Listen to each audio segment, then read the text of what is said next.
Welcome to the podcast Hot Tracks with Cold Liquids, where we discuss the history, lyrics, and music of our favorite albums while drinking the best beverages. Each episode, one of us submits an album which we add to an ongoing ranking. At the end of the year, we will tally up each of our total scores to determine unequivocally which one of us has the best taste in music. So what we drinking, boys? What are we sipping? I got orange juice this week because I want to keep my immune system strong, even though mega dosing on vitamin C doesn't work. Didn't ask. Okay, anyways, I'm drinking Freedom Lemonade.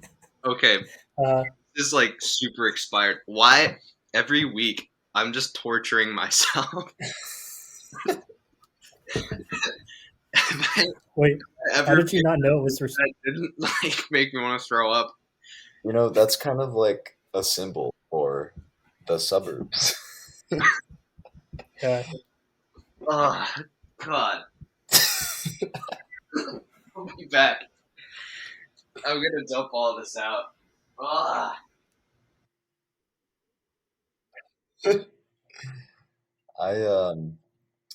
I got some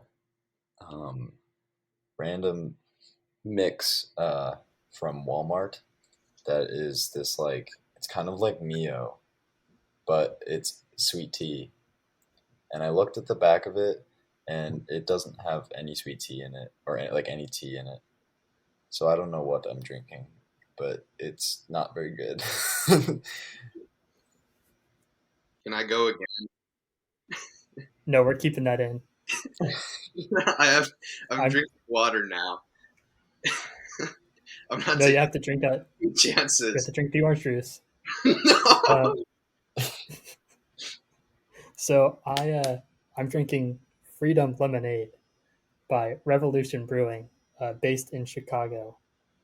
It's more lemonade than a sour ale, and it's kind of mid. I'm gonna be honest. Well, I guess I should introduce this album. It has a really weird aftertaste, but The Suburbs is the third album by the Montreal-based band Arcade Fire. This album came out in 2010 and covers subjects like the suburbs and living in society. This is probably going to be the most mainstream successful album we do. It actually won Album of the Year in 2011 at the Grammys against Lady Gaga, Katy Perry, and other hard hitters like Lady Antebellum. I have some other quick factoids. Okay. This is the first album by a non-American that we have covered, but all of them have been east of Ohio. We have not left the Mid-Atlantic region, which they call it mid for a reason. Am I right?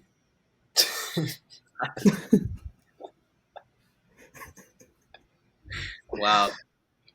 Okay. Way to alienate any potential from the Mid-Atlantic region.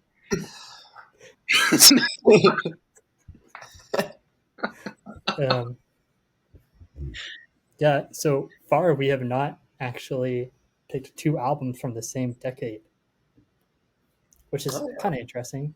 Oh, yeah. And also, this is the first album where there's actually a main female vocalist. All right.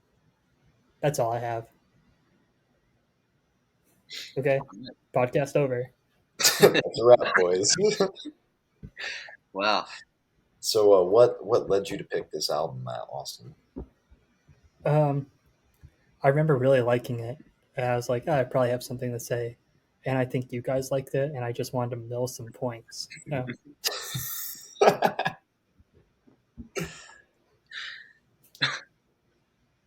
It ain't that deep, bro.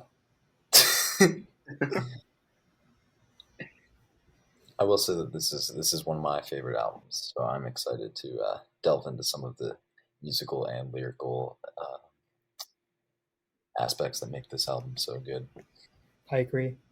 I do like it, but I don't know. Having listened to it probably like 7-8 times in the last 2 weeks, with an hour and a half runtime, well, it feels like it. It's like an hour 6 minutes. start changing some feelings. How about you, Nick? How do you feel about it? Oh yeah, I mean it's probably one of my favorites. I agree with you. That's like a little long. I feel like I really think that like sweet spot albums is probably like around 40 minutes, and anything after that, I start to question why they didn't cut a couple songs, you know. And I didn't feel like this album was an exception to that.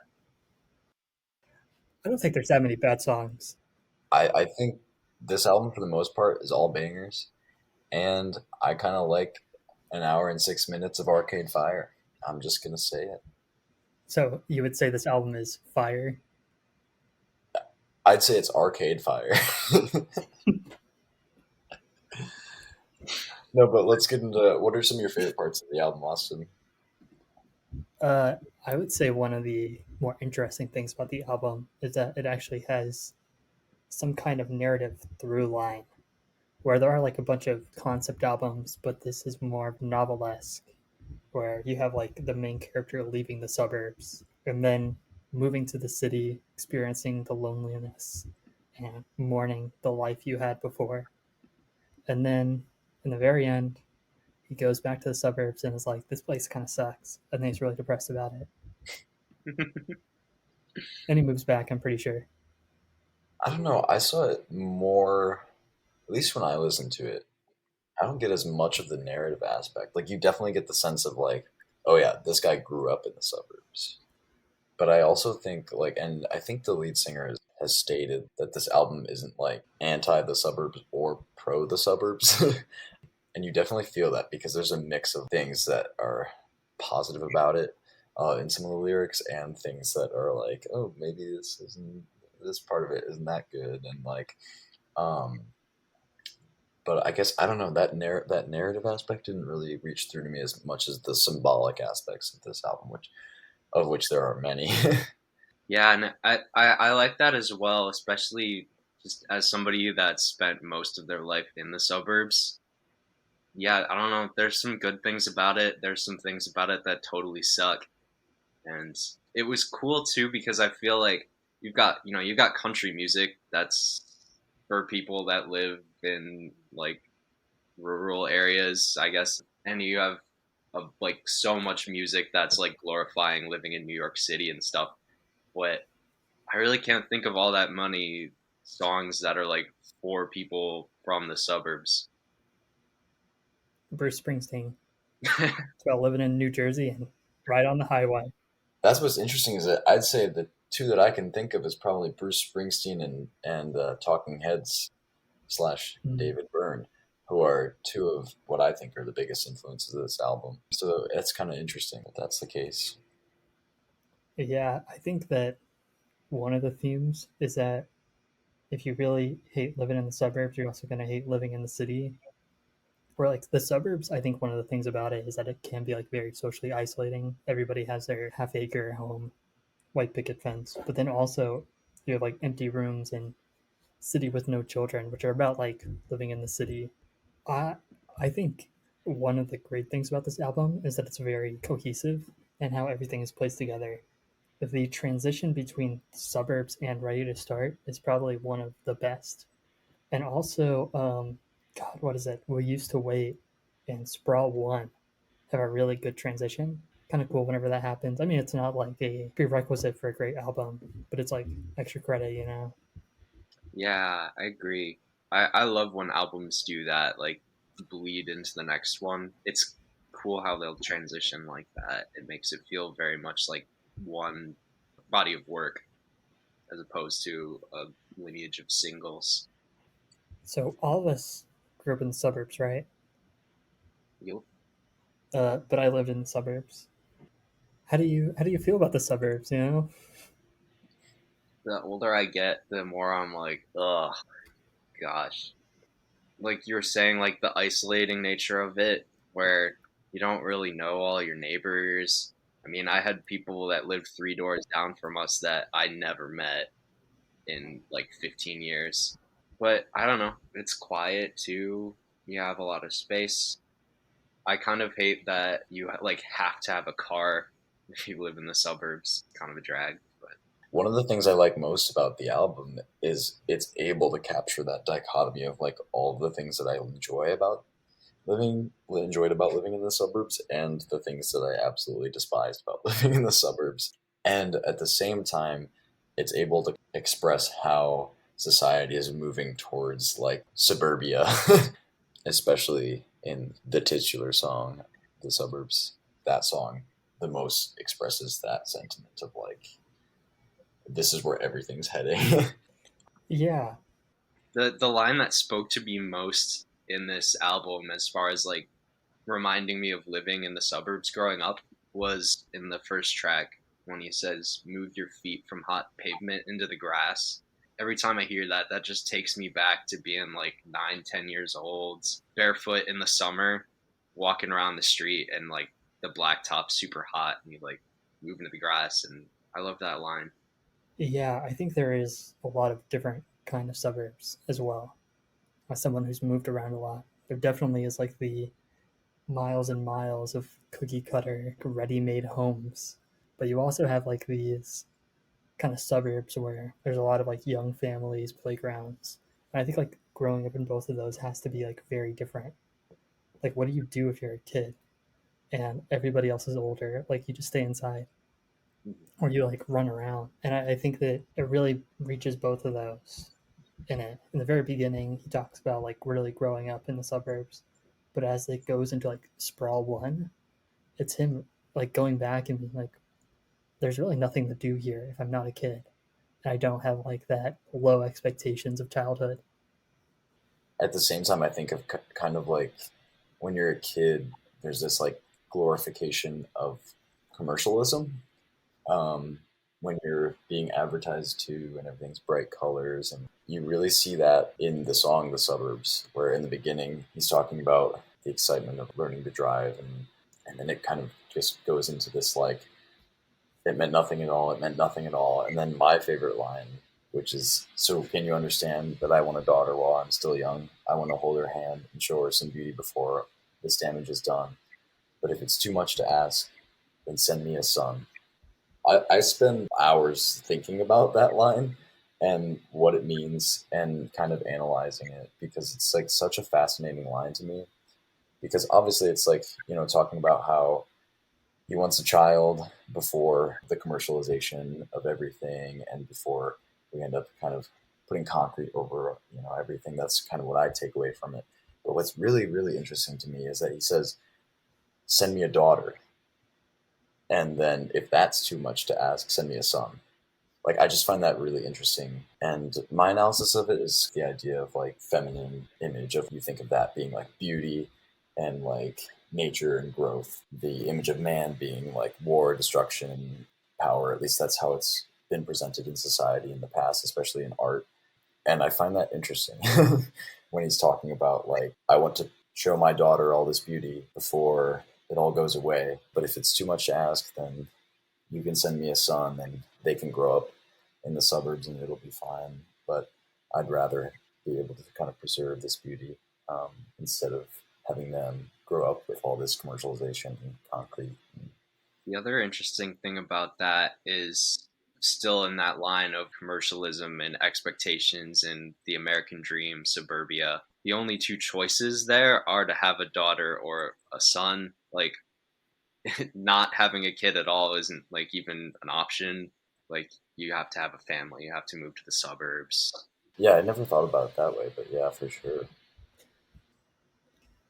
So he wants to reintroduce the kid to the suburbs, I guess, is the idea for how complicated I guess the feelings are in this whole album about suburban life. Like, would you want to reintroduce a kid after, especially the last couple songs where he's like, this place is almost like dystopian. Yeah, and that's a really good word of dystopian to describe like kind of some of the lines in this album definitely have like a dystopian feel. I mean, the very end. Yeah, when they do the reprise of the suburbs, it sticks with me every time and like kind of like almost not haunts me. It makes me think every single time I listen to this album, which I love. But there's just lines that stick out to me, like we used to wait for it. Now we're screaming, sing the chorus again. We used to wait for it. And just kind of lines like that that really stick out to me. Interestingly enough, in the same way, some of the lines on Doolittle stick out to me as well. Yeah, talking about the suburbs continued. I think that like maybe it has some of my favorite lyrics ever. And every single time I listen to it, I'm just like, it's like a huge gut punch. I took some lyrics out to talk about. Specifically, if I could have it back, all the time that we wasted, I'd only waste it again. If I could have it back, I would love to waste it again and again and again. And I think it's just this really profound, poetic kind of end to the whole album, where it's like, despite all the bad things about the suburbs, it's like, would I want it any other way? That line is so haunting and existential. But I think it's like also reassuring, where it's like all this bad stuff, but it's like that's what made me in a way. So it's like if I didn't have this experience, like would I still be who I am? The idea of like you could be wasting time, but if you enjoy wasting it, then it's not wasted.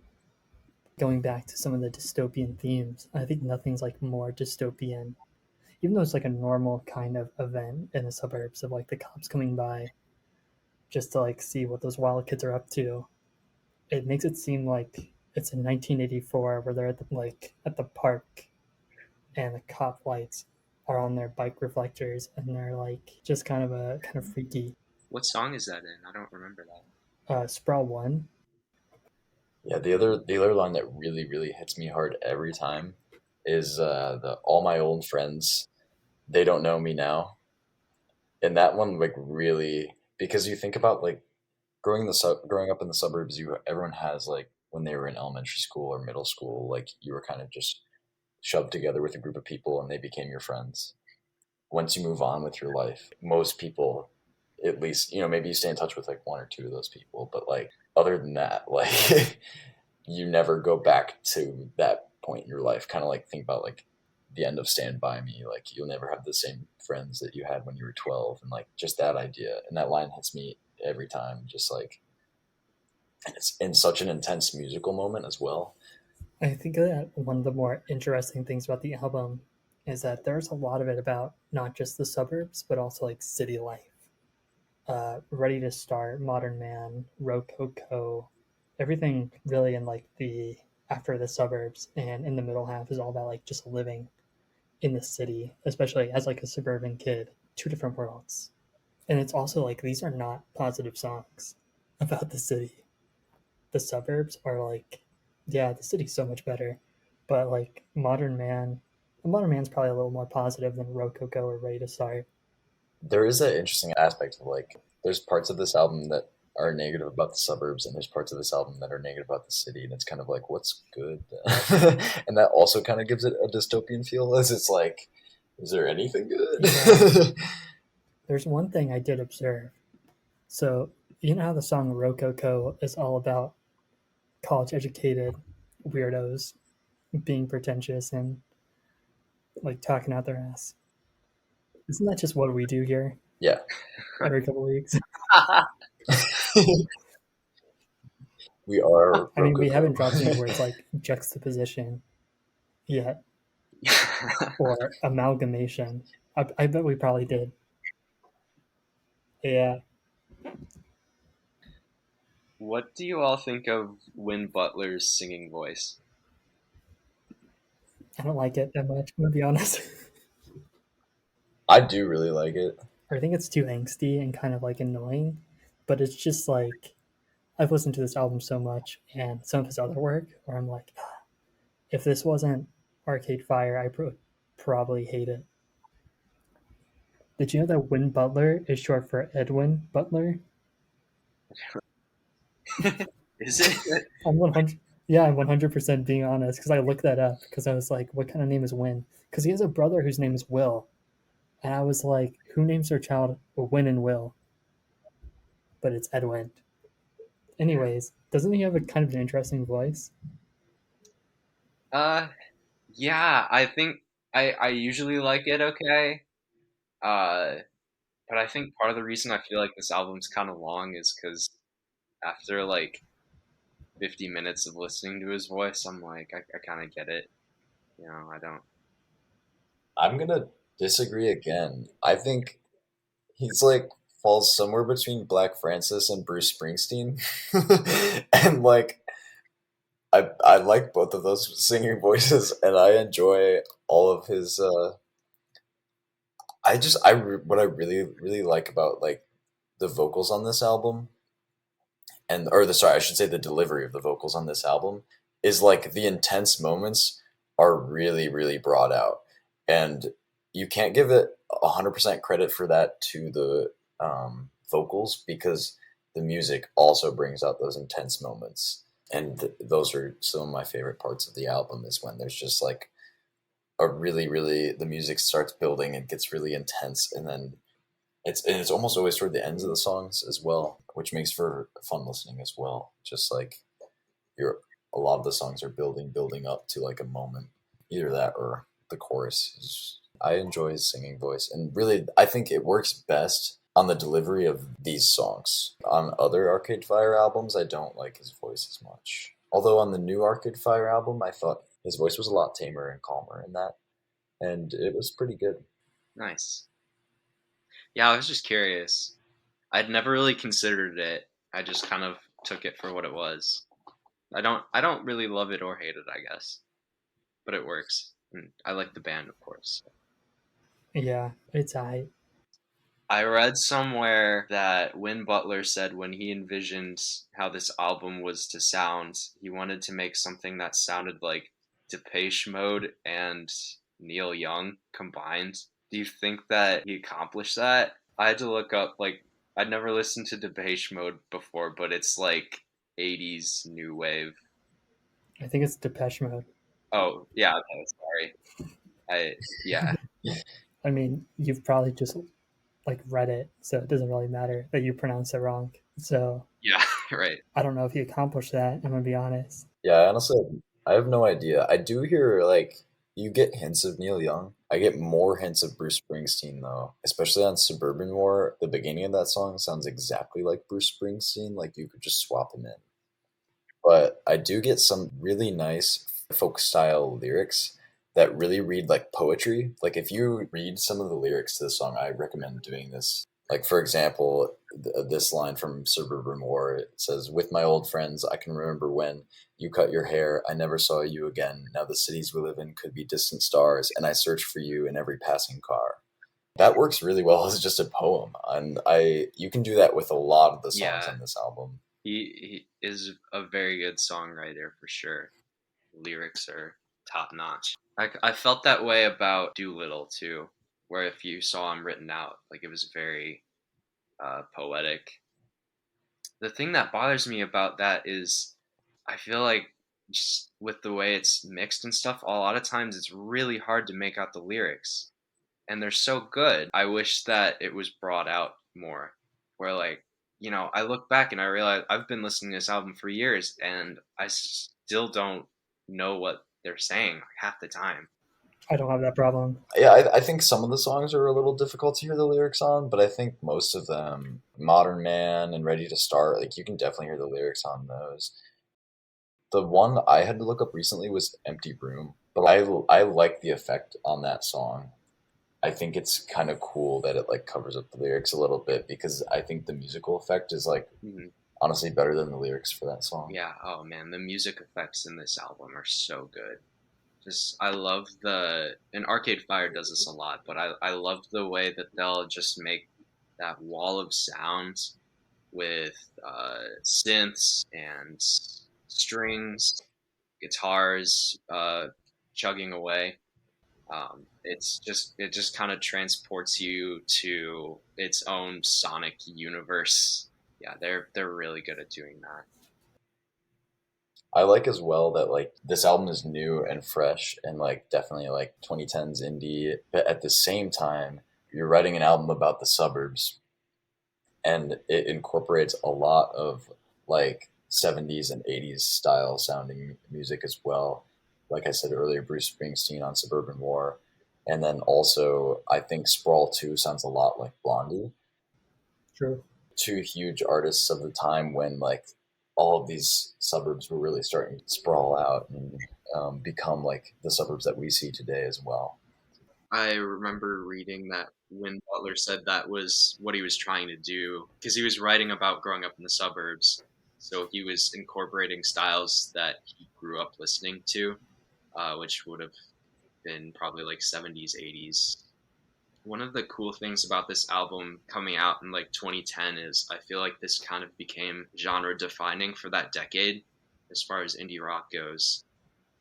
Even for Arcade Fire, like this is the transitioning point from their earlier stuff into what they've been doing recently, moving away from that earlier gritty sound and into the more synthesizers and almost disco dance music inspirations. And I think it's kind of it's got a good blend of both of those styles because I like them both, so it's cool to see them together. I want to disagree with the point that it was very influential, or I guess like a cornerstone of the 2010s indie rock, where I would almost say it's like a cap on like the 2000s style of like post punk, Mm. like the Strokes and the White Stripes and all those bands. It feels more like them than some of the bands that would kind of take up in the 2010s. And I think it's really fitting talking about like growing up in the suburban society where all these guys that kind of started out in the 2000s are all now adults.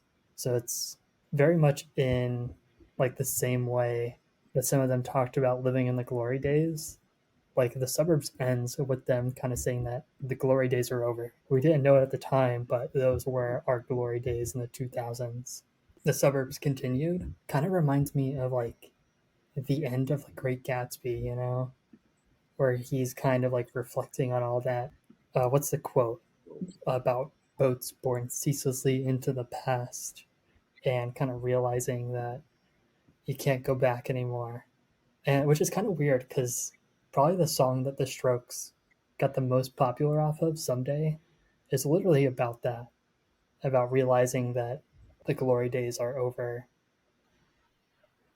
Yeah, that's interesting that you hear. I don't hear a lot of the Strokes in I wouldn't Arcade say Fire. necessarily the same, but I would say like in the same kind of genre or group.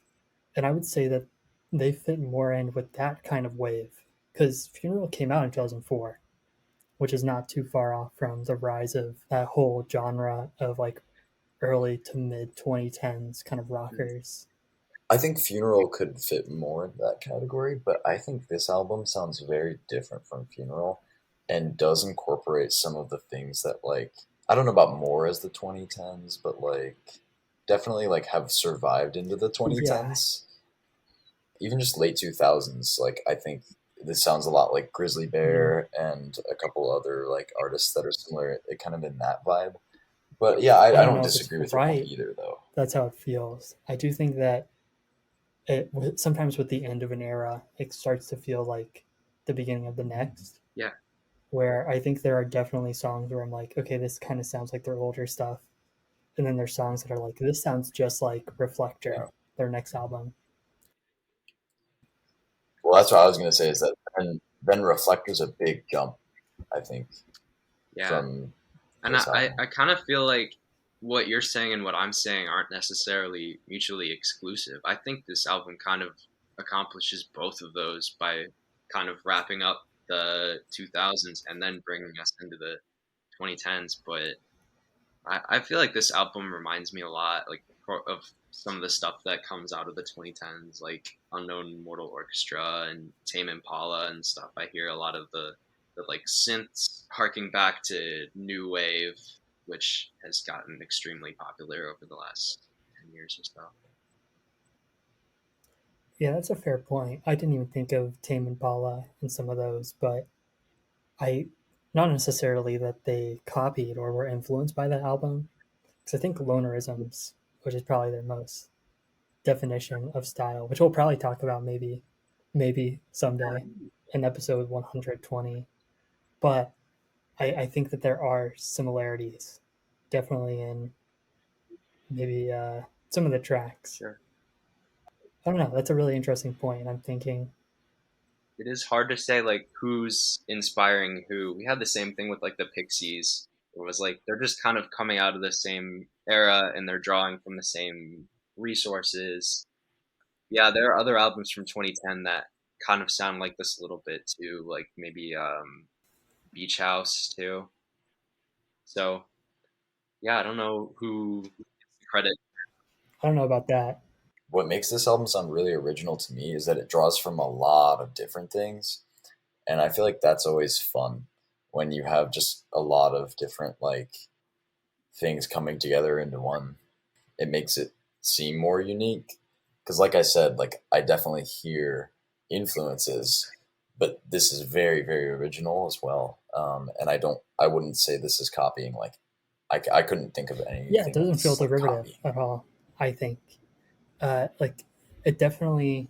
It's hard to think that like this is innovative because we're 12 years out from the release, but there is something like very because they're not the first band to do this, but there is something very like modern about parts of this album that I don't think you get from maybe even some of their other albums that came after. Like Reflector definitely feels more current to that era with like Beach House, what is it, Tame Impala, like Grizzly Bear, like we all mentioned before. It definitely fits in that cohort, but it's hard to put this album in a cohort of its contemporaries in the same way.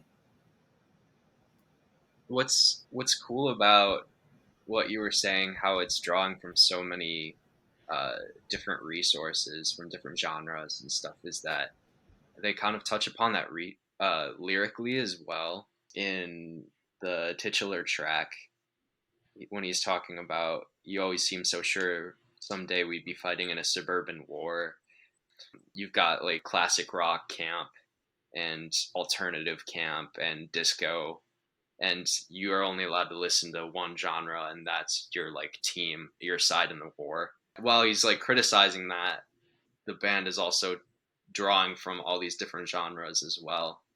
It's kind of sums up the idea in the 2010s where you can just pull from whatever you want. I really like some of the repeated lines and repeated themes because that's one of my favorite things. And we'll touch on it next week for sure in the album that I picked. But one of my favorite things in music is when you have the same lyric and then you attach it to another song in the same album. And like it's the same lyrics, but it's two different styles of music behind it. And you have that in the Suburbs and Suburban War. And what's really interesting here is that it's an entire stanza. I don't know if part of it's like, when they say like the name of the movie in a movie and you're like, I know that. I don't know if it's like, I don't know if part of it's just that, like, or, or like that feeling of like, wait, I've heard that before.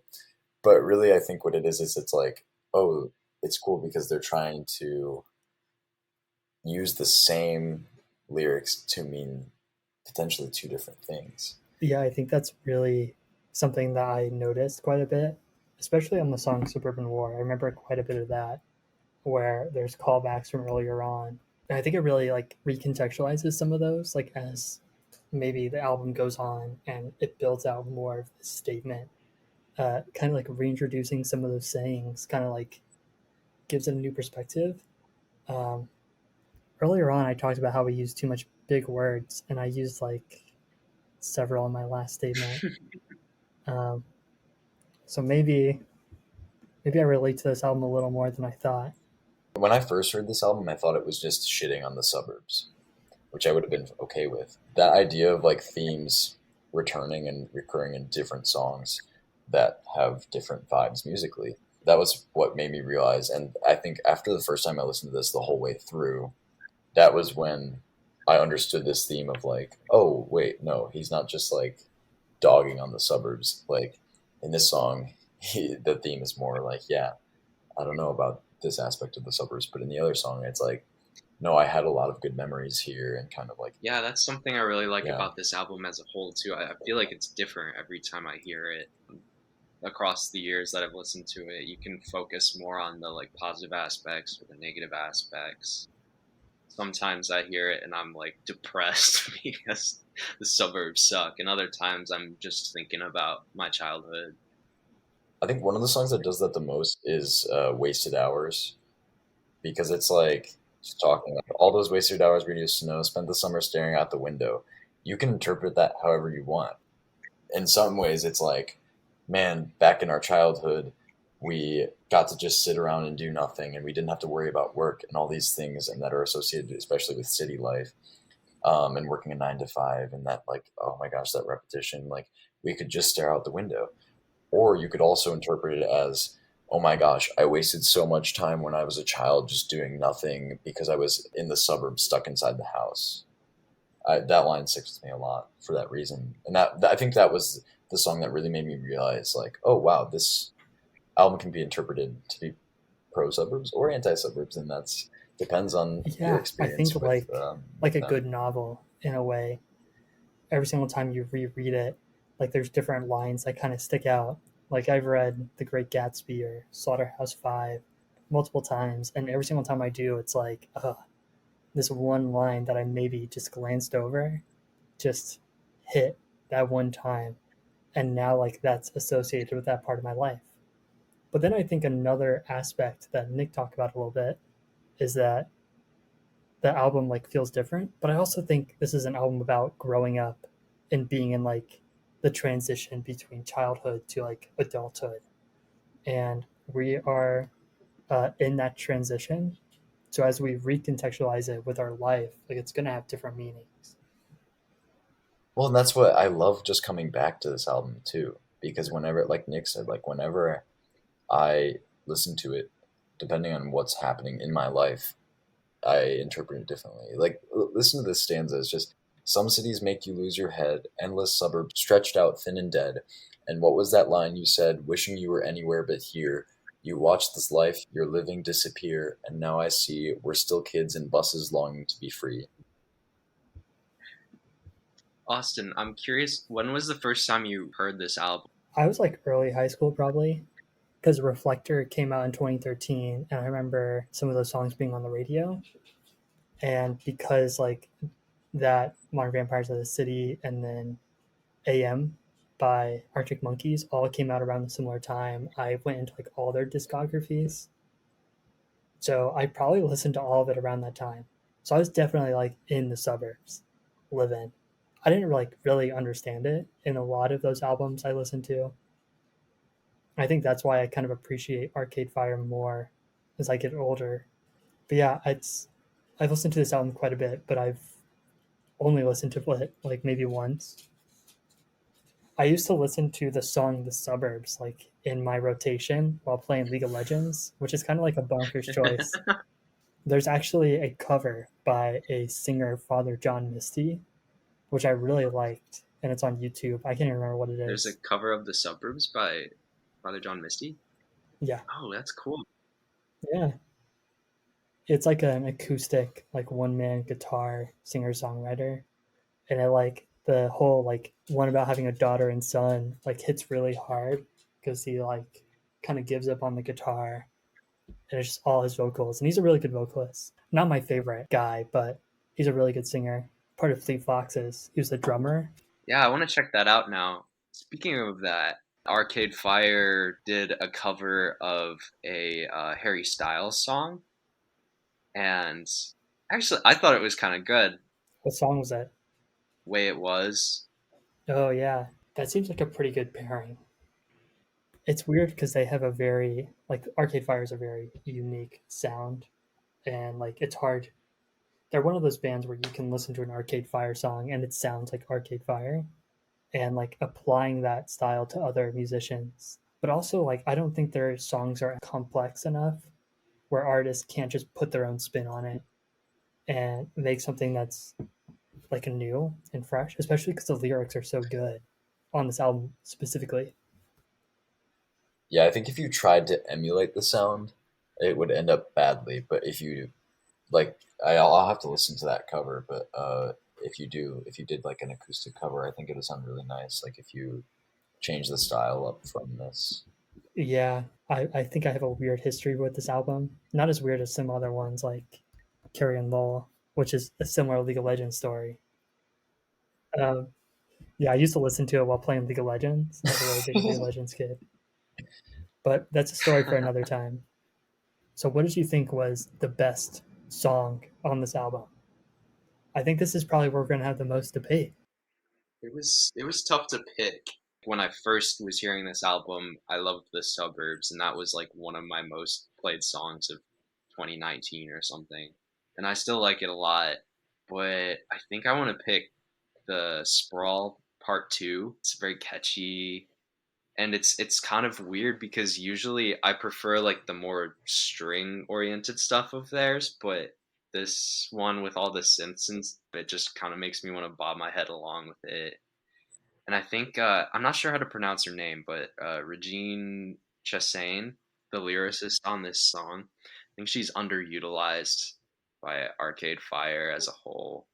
I wish that she sang more tracks because she has a really nice voice, and I love Yeah, the idea of just like the suburbs just going on for miles and miles because sometimes you're just like living in that and it's like cookie cutter houses and it's just like oh god. I guess it spoke to me. yeah, I think on Reflector, the song Reflector, she has like huge singing parts, and I think that's like why that's one of my favorite songs in their whole discography. Yeah, that was also one of the highlights. The thing about this album is there's so many like top of the cut songs, and I don't think it was hard picking a worst, which we're gonna get to. But Max, what do you think? I have two songs that I really cannot choose between. I don't know, man. So when I first started listening to this album, I only got through the first three songs, and then hit Rukukuku and hated it so much that I only listened to the first three songs of this album for like 2 years, or like a year and a half. And so back then, my favorite song was Modern Man, but that has definitely changed. It's definitely not. I finally listened to the whole album like 2 years ago and listen to it a lot now. And really, it's interesting that you picked it because literally in the last month, it's been like number one in my rotation. But now I would say I caught between Deep Blue and We Used to Wait. And I think I'm going to go with Deep Blue because the lyrics are really, really cool. And also, we haven't talked about it yet, so it'll be fun to kind of talk about it a little bit. The song is like mostly about our like fascination and obsession with technology. And this is like right around the time the iPhone came out and the iPad came out, and like I think it's a really relevant song, and I'm surprised it's not as big as some of the other songs in the album. Title of the song is in reference to the computer engine that tried to beat Gary Kasparov in a game of chess. It was called Deep Blue, and Gary Kasparov won.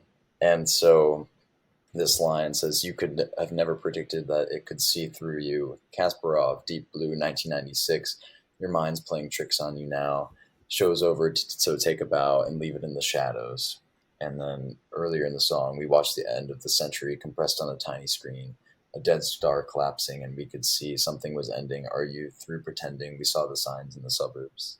And I think it's really cool how, like, a lot of this album is just about the suburbs, but I like how it integrates this idea of technology is really ruining, like, kind of a lot of things, because it's probably most emphasized in the suburbs. And if you had a kid now in the suburbs, like they said earlier in the album, technology plays a very large part in that life. Think about iPad kids and, that the fast attention spans and how we're moving away. And I think that's why I also like We Used to Wait and why these two songs are really coupled in my opinion. And it's really hard to like separate them because then We Used to Wait is talking about how I used to write letters. I used to sign my name. I used to sleep at night before the flashing lights settled deep in my brain. Those ideas are very interconnected, and so they're hard to separate for me. But I think I like Deep Blue better because the la la la la la la la's get stuck in my head, and What about you, Austin? I think that Modern Man was my favorite. I just think that it's the song that I'm going to listen to the most. It kind of encapsulates all the themes of the album. Maybe this album isn't about the suburbs versus urban life versus like whatever alternative. What if it's just like about modernity, being a modern man? Like Deep Blue, as you just said, it's just about technology. Some of them is just like the suburbs, are they the problem or is it like other things leading to isolation? But yeah, also I wrote down Sprawl 2, Ready to Start, and The Suburb, both parts, as all songs that I like narrowed it down to.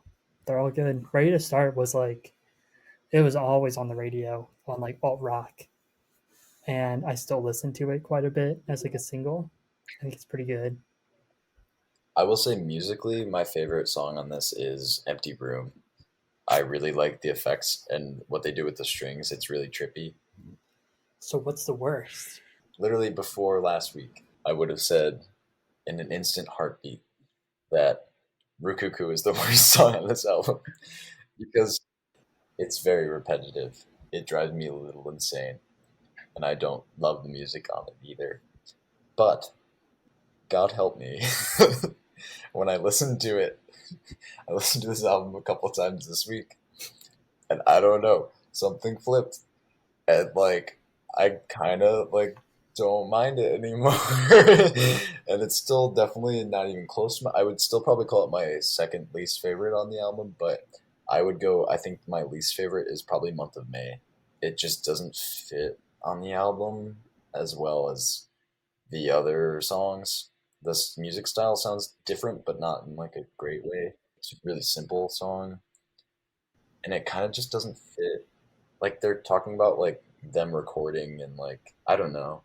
If you want to think about this album more as a narrative, then like it kind of fits the theme. But like I like to think of this album being more thematic, and so it seems out of place to me, and I I don't think I'm love the probably vocals gonna on it. get some flack from you all, especially now that I understand more about like the narrative of this album and the piece that this song plays in it as a whole. But I said my least favorite was the Sprawl Part 1. I get that. Like I said before, this album is very long, and by the time I've reached about the 50-minute mark, I think it's done all it has to offer sonically, and I'm getting kind of like, okay, wrap it up. He's still kind of singing about the suburbs, and yeah, I just didn't find the instrumentation all that like grabby. Most of the songs have something different to them that kind of gives it a little touch, but by this point, I'm like, okay, this album should end now. Like, I'm getting kind of sick of it. I don't understand then why Sprawl 2, like I understand the point you're saying, but then I don't understand why Sprawl 2 is your favorite song on the album. I feel like that's a kind of a contradiction. I actually think Sprawl 2 does kind of offer some new, like, I think it sounds different than all the other songs in Mhm. this album. I think Sprawl Part 1, I think, yeah, It sounds different, but you're still just talking about the suburb. maybe it's just more of a Sonic thing then. The reason I like Sprawl 1 is because I think it does a really good job of leading into Sprawl 2, and it makes it hit way harder. Like, without Sprawl 1, Sprawl 2 would not fit as well on the album, and it wouldn't go as hard. I kind of feel like the Sprawl Part 1 just kind of ends, and then there's a gap, and then the Sprawl Part 2 starts. And if you didn't look at the titles, you wouldn't even know that they were supposed to be connected, especially when all of the album is about the suburbs. I think the song's kind of slow, and I think it's definitely one of the worst songs on the album. Like, it is important in kind of like driving home the themes of it. I don't think it makes as much sense thematically if you don't go back to the suburbs and see it for what it is. But it's also like very slow, very boring. And like Nick said, it's like halfway through. It's like the third to last song, I think. And like the Sprawl 2 does. I would rather have like more upbeat, joyful songs at the end of the album. I don't think it's the worst though. Yeah, I assumed you would. Yeah, got Can it. I give another rebuttal? I really want to defend this song because I think it really does fit in, and it really fits in thematically because we were just talking about how like technology and screens were, leading to even more of like a kind of dystopia, and with Deep Blue and We Used to Wait, and there were a lot of themes about the idea of light, um, and then the first lyrics of this are took a dive into the sprawl to find the house where we used to stay in. Couldn't read the number in the dark. And then later on, cops shone their lights on the reflectors of our bikes. And so it's definitely driving home those themes that were kind of presented in the last two songs and pushing them forward into Sprawl 2. And so without it, I think then the two songs prior to it would be feel out of place. And light is kind of being used as the. And what's interesting is that light is kind of like usually you would use darkness to be like the bad thing, but light is kind of the bad thing because it's like, oh, we used to ride our bikes in the dark while the cop lights are shining on it, and then the screen is like the blue light, and that's a bad thing. So it's interesting that the dark is kind of being presented as like the good thing as you're moving into like Sprawl 2, which is probably one of the most like anti-suburbs songs on the album, I'd say. Like kind of the idea of like, oh wow, we're just creating mountains of waste, and it's Yeah, I kind of want to listen to the album again now because I didn't realize that there was like a through story. I thought they were all just kind of about the suburbs, you know. Now that I understand the role that it plays in the greater album, maybe I'll change my mind. But still, I feel like it's just a little too long. Even if they cut like one song or two songs. what was your least favorite song then, Austin? Half Light one. It's for the same reasons why I think Sprawl is weaker, but I just don't think it has like the same narrative. Like ballads that are just slow and angsty in the middle just drag on so much. And it's already like an hour and 6 minute album where I'm like, did it really need to be Yeah, as long as it is? I agree much more with Half Light one than Sprawl one because I think it doesn't fit as well into the narrative, and it's very slow as well. The other thing is it's like 4 minutes and 13 seconds Oh, long or yeah. something like that. And Sprawl one is like less than 3 minutes, so it doesn't take up that much time, and I like the lyrics. yeah, they just kind of like kill the momentum a little bit, which you know it.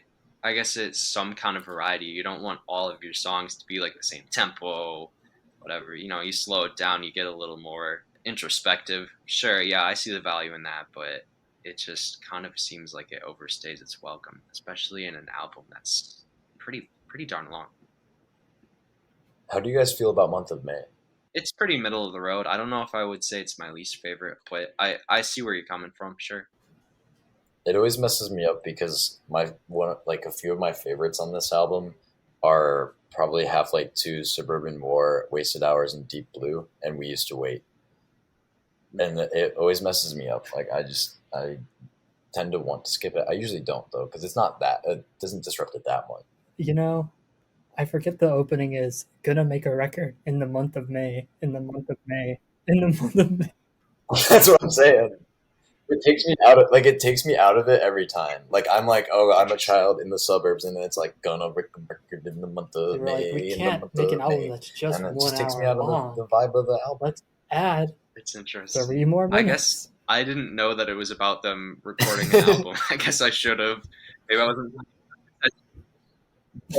in the month of May. I guess I just always thought about just because I was in the headspace of being a kid in the That's suburbs. the I only just lyrics. would always think about the month of May and like school about to get out. So that was just my experience, even if that was not the intention of the artist at all. I forgot. This is the song that goes 2009, 2010. Want to make a record. How I felt then, which I think is the worst line on the whole song. That's what I'm saying. That's what I'm saying. Am I winning you over, Austin?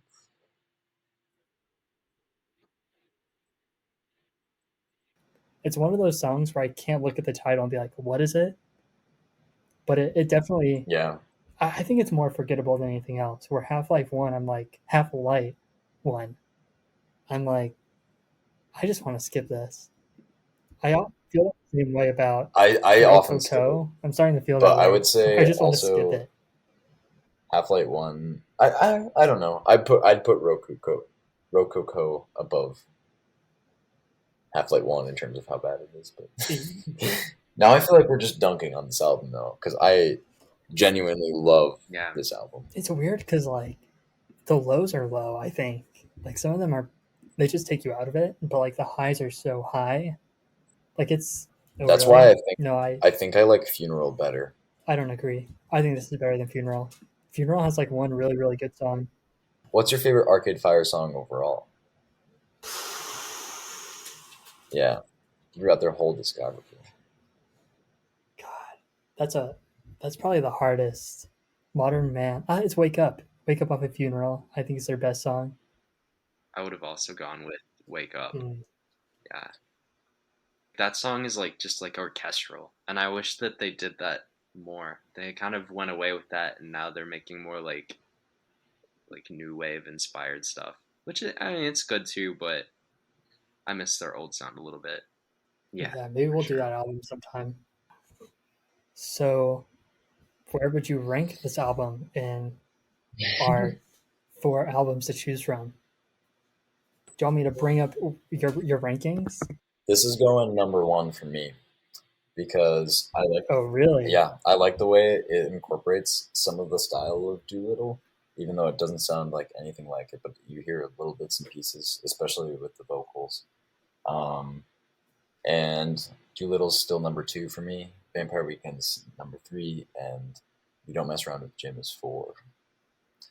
But this is this might be I'm just really into it lately, but over the last month I've been listening to this album nonstop. So Yeah, this was the hardest to place. Now that we have like more albums going on, I think I'm still gonna have Vampire Weekend number 1, and then the Suburbs, and then You Don't Mess Around with Jim, and then the Pixies, Doolittle. So, the thing about it is, I'm going to put this at 3. I'm going to put it below. It's weird because now I've gone between 3, 2, 1, and I might have to figure this out on the call. yeah, Where, like, am I going to put it as number 1 we can because it's the best, like, thematic? Am I going to put it at number 2 because I'm like, oh, I really like it, but I really like Vampire Weekend. always move around our rank. But also, I really like Doolittle. You can always move around our rankings. It's not set in stone, until we'll do an episode where we set it in stone. But Yes. Yeah. We'll figure that out at a certain point. But right now, at the moment, screw it, I'm putting it at number 1. Like, the more I think about it, the more I'm like, is this better than Vampire Weekend? And I'm like, yeah, it is.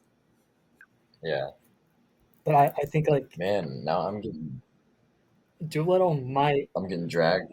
might come up, Right now, I'm in way ahead the lead because I have 2 albums and you guys have 1. Yeah, I gotta come in strong now. I think it would be. This is maybe a bad idea since I'm in last, but I think it would be really fun to have some sort of like punishment for whoever loses. Yeah, I don't. I'm down, especially if you lose. Man, I think we about gotta what though. We could do like a write-in, like maybe if people have suggestions on Twitter or something. Like, we gotta find some body of water. Oh, we should go to the Ohio River, and whoever loses has to jump in the Ohio River. And none of Has us to live drink in water. Ohio. what? Oh, right. I mean, I guess. We're not that far. I think you should have to drink water from the Ohio River. Oh, The loser has to God. take a big old spoon of microplastics and just eat it. You just have to eat a credit card. Oh, God. I didn't want to die from this. Well, it was your idea. We'll think of something good. Or maybe it should be like a multi-step punishment. So Max, I guess it's your turn to pick a new album. What are you thinking? What do you think about making a spin for the next week while we chug our drinks? Well, lately I've really been listening a lot to "Smile" by Brian Wilson, and it's a bit out there, so I'm excited to get your guys' opinion on it. But the story behind it is one of the craziest stories behind an album, so I'm really excited to do it. Hey everybody, thanks for listening. If you liked this episode, be sure to like and subscribe. Follow us on Twitter at HTWCL to see memes and updates on the show. And we'll see you next time. We'll be uploading every 2 weeks on Monday nights.